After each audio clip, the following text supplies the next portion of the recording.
नमस्कार. आज आपण बघतोय भोगी स्पेशल तिळाची भाकरी.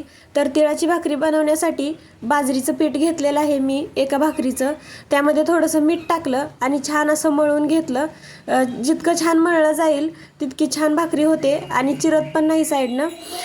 ताटामध्ये थोडंसं पीठ टाकलं आणि पिठावरती हा पिठाचा गोळा ठेवून भाकरी छान अशी थापून घेतली. भाकरी जितकी पातळ थापली जाईल तितकी छान भाजली जाते आणि छान अशी खमंग खुसखुशीत लागते भाकरी. तर छान अशी भाकरी थापून घ्यायची. तोपर्यंत मी तवा पण तापायला ठेवलेला आहे. थापलेल्या भाकरीवरती कच्चे तीळ लावायचे. कच्चे तीळ लावले की भाकरीसोबत ते भाजले जातात. नंतर ते तव्यावरती भाकरी टाकली आणि पाणी लावून घेतलं.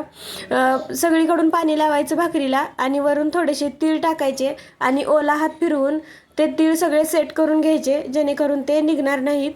छान असं सगळीकडे स्प्रेड करायची तीळ. लावलेलं पाणी थोडंसं सुकलं की भाकरी पलटायची आणि छान अशी दुसऱ्या साईडनं पण भाजून घ्यायची. पाठीमागच्या साईडनं भाकरी जेवढी छान भाजली जाईल तितकी छान लागतं. नंतर तुम्ही तव्यावरती भाजू शकता किंवा गॅसच्या फ्लेमवरती जाळी ठेवून भाजू शकता. मी गॅसच्या फ्लेमवरतीच भाजलेली जाळी ठेवून छान अशी भाकरी तयार झाली. त्या भोगीला नक्की करून बघा आणि व्हिडिओ आवडला तर लाईक करा. Bye bye.